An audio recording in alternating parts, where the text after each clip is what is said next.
given them hundreds of billions and let them spend it on its own. You'll never find a recording of who actually got that money and what was done with it. Where did the money come from?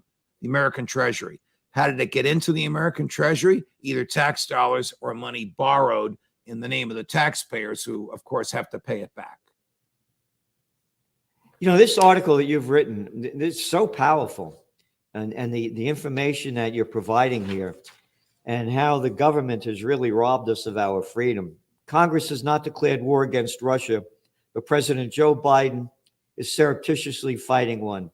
Congress can only declare war, as you mentioned, on a country whose military is an imminent threat to America. So I want to comment on that, because you're hearing these little loudmouth clowns like Lindsey Graham and all these others, the Blumenthal, another arrogant little boy, one after another. They go to Ukraine and they keep saying that this is a threat to the world. That what's going on in Ukraine is a threat to the world. It's not a threat to the world. As you said, this has been going on back and forth to them, since 1730. Right. And then Macron, the president of France, was visiting China last week.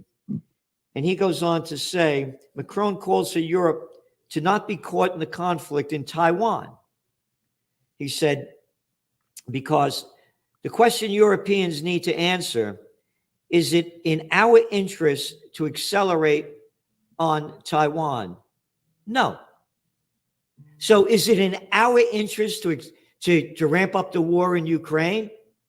I mean, by the way, this is the Macron and the France that invade Mali and Niger just recently because they need their uranium from Niger, because they have more nuclear plants in France than anywhere else. Oh, we could go there, but we shouldn't be involved in Taiwan. And the only reason he's saying this, by the way, is the bottom line, because they got to do business with China, because the Chinese got 1.4 billion people, and it's the fastest growing economy in the world. You know, he's an example of a stopped clock being right twice a day. He happens to be right on this. And that quote you have, I think there's a following line where he says, we will not be seduced by the American rhythm, meaning Americans like to fight wars, and the Chinese overreaction. I mean, that has caused quite a disturbance in Europe. I applaud him for saying that, even though I can't applaud much else of what he does. Oh, yeah, he's a little arrogant boy. Here it is. Is it in our interest to accelerate on the subject of Taiwan? No. The worst thing would be to think that we Europeans must become followers on this topic and adapt to the American rhythm and Chinese overreaction. He also warned of a trap for Europe if it got caught up in this crisis that is not ours. That is a damning and very poignant phrase that I have not heard before, referring to American imperialism as a rhythm, something we do over and over again. You know this. I know this. The people watching us now know this. The people that read the Trends Journal know this. The people that watch Judging Freedom know this. But I've not heard a Western leader refer to the American pattern of imperialism as an American rhythm. And again, I disagree with President Macron on many things, but we have to be intellectually honest. On this, he is correct. He is 100% called out the U.S. And this is like from the Financial Times. Macron's Taiwan stance provokes outcry. Yeah. Diplomats and lawmakers in the U.S. and Central and Eastern Europe attacked Macron for being soft on Beijing and critical of the U.S., especially given that it has backed Europe dealing with the fallout from Russia's invasion of Ukraine. So attacked Macron. And again, it's not any of our business. I'm thinking. By the way, what they call people like ourselves that don't want to become involved in these foreign entanglements because they're no threat to America, they call us isolationists.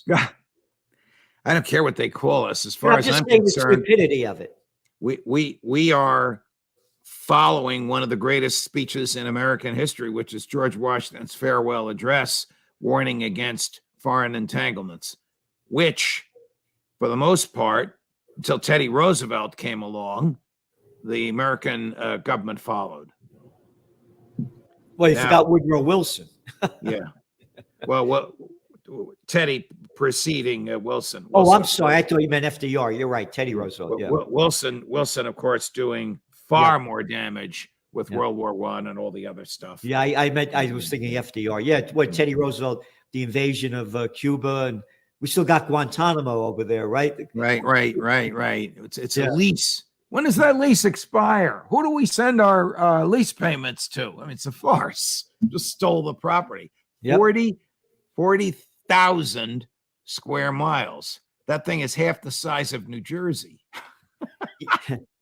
You know, there's another article that came out, and public support among the United States voters is ebbing for the Ukraine war. They say it's fallen from 60% last May to 48%. And this is an Associated Press NORC Center for Public Affairs Research. So the reason, of course, people are tired of it, and people are living paycheck to paycheck, and they don't want our money going to Ukraine war. So what do you think, again, what do you think is going to happen with this? The America's going to keep ramping up the war? Or the war going to come to an end? Joe Biden and Tony Blinken and Lloyd Austin have not given themselves an off-ramp. So I don't know how this will end from American involvement. I think the war will end when Putin says, okay, we've chased you out of eastern Ukraine, where all the Russian-speaking people are. This is all we want to do. We're going to stop.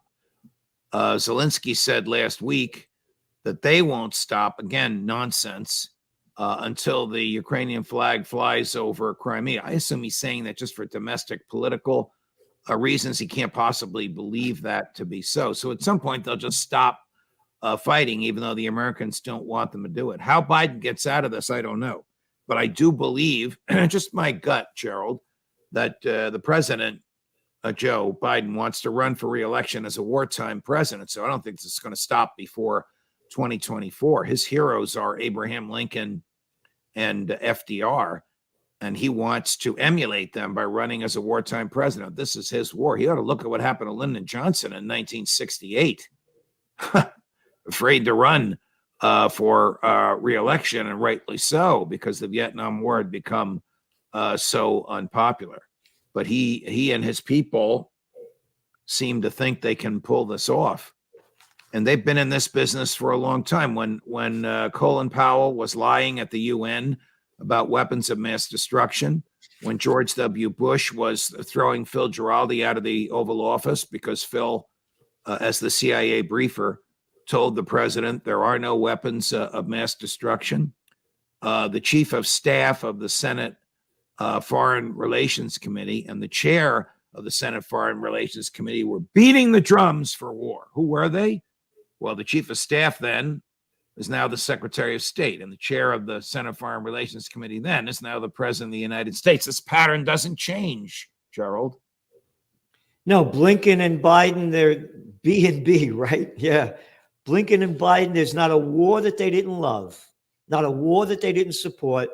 And again, these are the guys, the tough-talking guys that they don't go fight.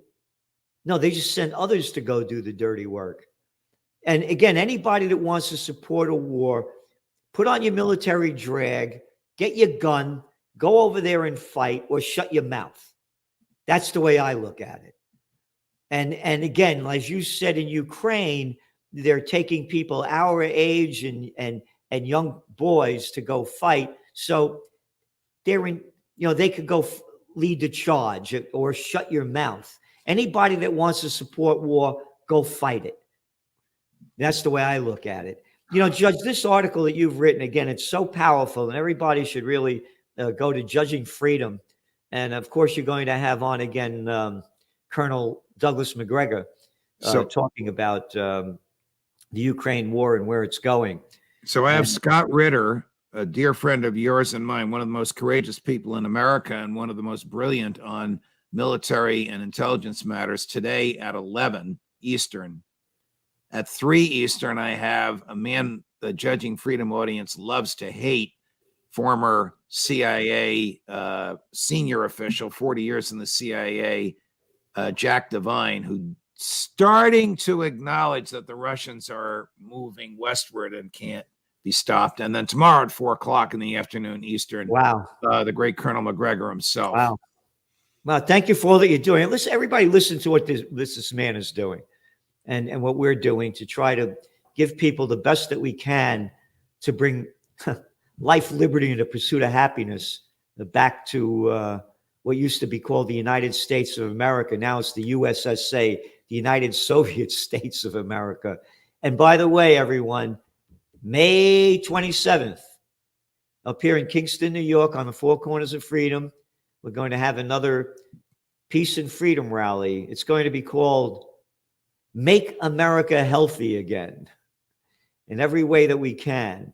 And Judge Napolitano is going to be a speaker, Gary Null, John Whitehead, and others. And we're going to do everything we can to restore the American spirit that has been stolen away from us.